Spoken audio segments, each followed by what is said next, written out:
Hello family, welcome back to my YouTube channel. और कैसे हैं आप लोग।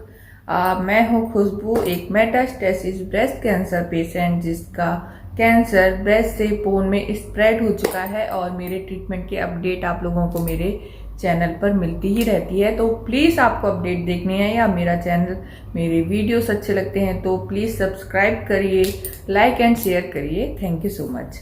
तो आज मैं एक मैम का क्वेश्चन था कि टारगेटेड थेरेपी क्या होती है। मेरा कीमो हो गया है और अब मुझे टारगेटेड थेरेपी देने वाले हैं, तो प्लीज़ उसके बारे में बता दीजिए। तो क्या होता है कि कमेंट में इतना डिटेल में बताना पॉसिबल नहीं होता है, तो मैंने शॉर्ट में बता के उनसे बोला था कि मैं नेक्स्ट वीडियो बनाऊंगी इसके ऊपर। तो मैंने यही सोचा कि बहुत लोगों को पता नहीं होता, ये लगता है कि कोई लेज़र ट्रीटमेंट है क्या टारगेटेड थेरेपी। तो उनको ये मैं बताने चाह रही हूँ कि टारगेटेड थेरेपी क्या है, किसको दी जाती है, इसके लिमिटेशन क्या है, साइड इफ़ेक्ट क्या है ना। उसके बारे में जो भी डिटेल मुझे पता है वो मैं बताऊंगी। जो मेरा एक्सपीरियंस है वो मैं शेयर करूंगी मेरे चैनल पर। कैंसर से रिलेटेड मेरे एक्सपीरियंस ही मैं शेयर करती हूँ, बिकॉज मैं पेशेंट हूँ तो उसके बारे में मैं बता सकती हूँ। तो लोगों को रहता भी है कि आपने अगर आप कैंसर का ट्रीटमेंट ले रहे हैं तो वो जानना चाहते हैं कि आप पर क्या असर हुआ। लेकिन एक चीज़ है कि पूरे सबकी बॉडी डिफरेंट होती है, सबका सहने की क्षमता, सबके सेल सब कुछ अलग होता है। तो कैंसर क्या होता है कि वो आपके ही बॉडी के सेल्स का तेजी से बढ़ने से बनता है। जैसे नॉर्मल सेल्स होते हैं तो वो इतनी तेजी से नहीं बढ़ते हैं, जो नॉर्मल सेल्स से ज़्यादा बहुत तेजी से बढ़ते हैं तो वो कैंसर बन जाता है, वो एबनॉर्मल सेल हो जाते हैं। तो ये एबनॉर्मलिटी किसकी वजह से हुई, कौन सा जीन म्यूटेशन हुआ जिससे ये सेल्स इतनी तेजी से बढ़ रहे हैं, कौन सा प्रोटीन है जो इसको इतनी तेजी से बढ़ा रहा है। इन दोनों में नॉर्मल और एबनॉर्मल सेल में ऐसा क्या है, क्या डिफरेंस है जो ये कैंसर सेल्स इतनी तेजी से बढ़ रहे हैं, उसका ही पता टेस्ट से किया जाता है। बायोमार्कर एक टेस्ट होता है जिसके थ्रू पता किया जाता है कि ये म्यूटेशन क्या है या प्रोटीन क्या है आपके कैंसर सेल में कोई है कि नहीं है। तो उसका पता लगने के बाद आपको जो टारगेटेड थेरेपी है वो उस पे टारगेट करती है, उस पर्टिकुलर प्रोटीन या म्यूटेशन जो होता है उस पे अटैक करती है। वो टारगेट उसको करके उस पे अटैक करती है और उसको ब्लॉक करती है, उसको बंद करती है, जिससे कैंसर बढ़ना, स्प्रेड होना रुक जाता है। तो ये बेसिकली होती है टारगेटेड थेरेपी। और ये किसको दी जाती है, सेकंड क्वेश्चन है। तो ये पहले के टाइम पे 4th स्टेज वालों को ज़्यादातर दी जाती थी, उनको रिकमेंडेड थी। बट अभी की स्टडी में ऐसा हो गया है कि इनिशियल स्टेज में भी ये दे सकते हैं, बट उनके सारे कीमोथेरेपी, रेडिएशन, जो भी ऑपरेशन वगैरह ट्रीटमेंट होते हैं कंप्लीट होने के बाद ये दी जाती है। प्लस जो क्या कीमोथेरेपी जैसी डेंजर है, इसके साइड इफेक्ट वगैरह। तो थर्ड चीज़ ये है कि कीमोथेरेपी जो है वो आप डिफरेंस नहीं कर पाती है कि नॉर्मल सेल कौन से हैं, एबनॉर्मल सेल कौन से हैं। जो भी तेजी से बढ़ रहा है, जो भी सेल्स तेजी से बढ़ रहे हैं उस पर वो अटैक करती है। इसलिए हमारे जो नॉर्मल सेल्स हैं जो तेजी से बढ़ रहे हैं, बाल वगैरह के होते हैं, तो उस पर भी अटैक करती है। इसलिए उसके साइड इफेक्ट ज़्यादा होते हैं, ज़्यादा हार्मफुल होता है। इसके साइड इफेक्ट मैनेजेबल होते हैं, मैनेज किए जा सकते हैं। अब लोग पूछते हैं कि आपको कौन सी दी गई या हमको ये नहीं दी गई। तो वर्ल्ड में 100 टाइप की टारगेटेड थेरेपी होती हैं और ये 2 तरीके से दी जाती है। ओरल पिल्स के थ्रू भी ले सकते हैं, मोस्ट ऑफ टाइम यही होता है ओरल पिल्स, और आईवी के थ्रू भी दी जाती है।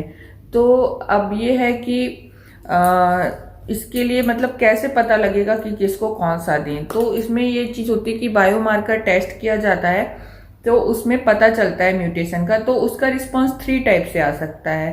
पहला, वो आप कौन सा म्यूटेशन है उस टेस्ट में आ जाएगा, उस म्यूटेशन के हिसाब से टारगेटेड थेरेपी अवेलेबल होगी तो दे दी जाएगी। तो पहला म्यूटेशन आना और उसके लिए टारगेटेड थेरेपी अवेलेबल होना। सेकेंड, म्यूटेशन आना बट उसके लिए कोई ट्रीटमेंट अवेलेबल ना होना।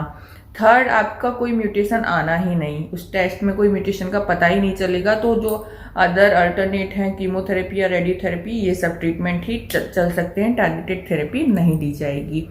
तो ये इसके 3 टाइप का रिजल्ट आता है। फिर क्या होता है कि टारगेटेड थेरेपी की थोड़े से लिमिटेशन भी हैं, जैसे कि टारगेटेड थेरेपी दे तो दी जाती है, लेकिन ऐसा होता है कि कभी कभी वो जो म्यूटेशन है आपका उस पर्टिकुलर टैबलेट या उस पर्टिकुलर टारगेटेड थेरेपी को रिस्पॉन्स नहीं करता है, मीन्स वो थेरेपी आपको सूट नहीं करती है। ऐसा मेरे साथ हो चुका है। मेरे टेस्ट में मेरा म्यूटेशन PIK3CA आया था, PIK3CA है आई थिंक। तो उसके हिसाब से बेस्ट मेडिसिन थी एल्प्लेसिब, बट वो मेरे को दी गई थी और मोस्टली 20 डेज या 1 मंथ में इसका रिएक्शन पता चल जाता है, लेकिन डॉक्टर्स वगैरह 10 डेज में बता देते हैं, 10 डेज 7 to 10 डेज में अगर रिएक्शन हो रहा है कि नहीं हो रहा है। तो मैंने लेती रही और 10 दिन के बाद मुझे एल्प्लेसिब से बहुत ही हार्मफुल रैसेस हुए, बहुत ज़्यादा। आई थिंक उसका नाम सेंट जॉनसन समथिंग था। तो उसमें रैसेस सब स्वेलिंग हो गया था पूरा फेस वगैरह, और वो रैसेस पूरे बॉडी पे थे, रेड बड़े बड़े। तो एक बार मैंने बताया भी अपनी फुल जर्नी के वीडियो में, तो आप वहां पे जाके भी देख सकते हैं। और पर्टिकुलर मैंने एल्प्लेसिब का जब साइड इफेक्ट हुआ था तभी भी वीडियो बनाया था, आप उसमें भी देख सकते हैं। तो अगर आपको कभी भी 10 दिन 15 दिन 20 दिन में ऐसे रैसेस होने लगे जो बहुत ज़्यादा बहुत बड़े बड़े और बहुत ज़्यादा चेंजेस लगती है आपकी स्किन में, तो आपको तुरंत जाना पड़ेगा, क्योंकि इसके वैसे साइड इफेक्ट होते हैं स्किन रैसेस होते हैं, और इसमें डायरिया भी हो जाता है, फीवर आ जाता है, हाई ब्लड प्रेशर हो जाता है, आपको चिड़चिड़ापन लग सकता है। तो ये सब तो हल्के फुल्के होते हैं, लेकिन आपका मान लो बहुत ब्लड काउंट बहुत ज़्यादा कम हो गया, आपको चक्कर ज़्यादा ही कुछ आ रहा है, और आपको प्लेटलेट्स बहुत डाउन हो गई, WBC बहुत कम हो गया, स्किन रैसेस बहुत हार्मफुल है, तो हमेशा सर जो भी है टैबलेट देने के बाद आपको 7 डेज में आपका वो CBC वगैरह करवाने जरूर बोलते हैं, जिससे अंदाजा लग सके कि इसका असर कैसा हो रहा है। तो अगर बहुत हार्मफुल है तो या तो डोज कम कर सकते हैं, लाइक मुझे जब एल्प्लेसिब सूट नहीं हुई थी, फिर मुझे सबसे पहले पेल्गोसिक्लिब दी थी, तो मेरी प्लेटलेट्स काउंट बहुत ज़्यादा गिर गई थी, एकदम से रिड्यूस हो गई थी, तो मुझे ट्रांसप्लांट करवानी पड़ी थी। तो फिर सर ने 125 से उसको 100 mg किया, डोज रिड्यूस किया, और वो मुझे सूट हो गई थी। तो ऐसे किया जा सकता है कि डोज रिड्यूस कर दिया जाए। सेकेंड थिंग, जैसे मुझे एल्प्लेसिब में स्किन रैसेस हुए थे, जिसका कोई भी ये नहीं है कि उसको कंटिन्यू किया जाए, इतना ज़्यादा हार्मफुल होते हैं, तो उसमें वो डोज बंद करनी पड़ती है कि वो आपको सूट ही नहीं हुई। तो यही है कि पहला है कि आपको म्यूटेशन उस पर्टिकुलर टारगेटेड थेरेपी पे रिस्पॉन्स ही ना कर रहा हो।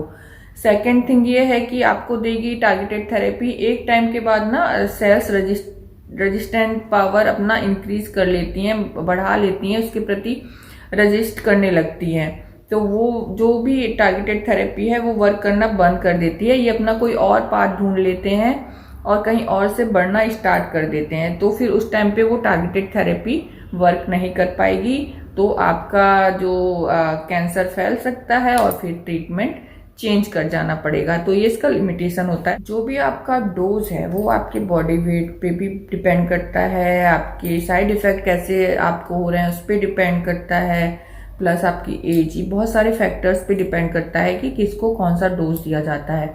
और एक नॉन बायोमार्कर वो भी होता है टेस्ट, मीन्स उसमें कोई टेस्ट नहीं किया जाता और थेरेपी शायद दी जाती है, इसके बारे में मैं एकदम श्योर नहीं हूँ, बट ऐसा होता है, तो वो ज़्यादा इफेक्टिव भी नहीं होता है। तो मोस्टली तो बायोमार्कर टेस्ट ही होता है, म्यूटेशन का पता लगा के ही ये थेरेपी दी जाती है। तो इसके बहुत सारे टाइप जो मैं नाम बता सकती हूँ कि जो मुझे पता है, पेल्वोसिक्लिब, इबामासिक्लिब, एल्प्लेसिब, एक्समस्टेन और एनास्ट्रोजोल, ये सब हैं जो ब्रेस्ट कैंसर में दिए जाते हैं टारगेटेड थेरेपी के हिसाब से। और इसमें क्या है वो तो साइड इफेक्ट तो मैंने आपको बता ही दिए थे क्या क्या होते हैं। और थोड़ा सा सन धूप वगैरह से भी थोड़ा ज़्यादा रैसेस वगैरह आ जाते हैं। हल्के फुल्के रैसेस है तो कोई बात नहीं, बट बहुत ज़्यादा है तो तुरंत डॉक्टर को दिखाइए। आपका जो भी प्लान है, डॉक्टर ने जो भी एडवाइस किया है उसके हिसाब से ही फॉलो करिए। क्योंकि अगर आप उन्होंने बोला है कि 5 डेज में 7 डेज में सीबीसी कराइए, आपने नहीं कराया है और कोई अंदर ही अंदर कुछ आपका हार्मफुल साइड इफेक्ट हो रहा होगा और आपको पता नहीं चलेगा, तो बाद में बहुत ज़्यादा ही डेंजर हो सकता है। इसलिए अगर उन्होंने जो भी बोला है उस हिसाब से ही करिए। और इसके बारे में और कोई भी क्वेश्चन है तो आप कमेंट कर सकते हैं। Thank you so much.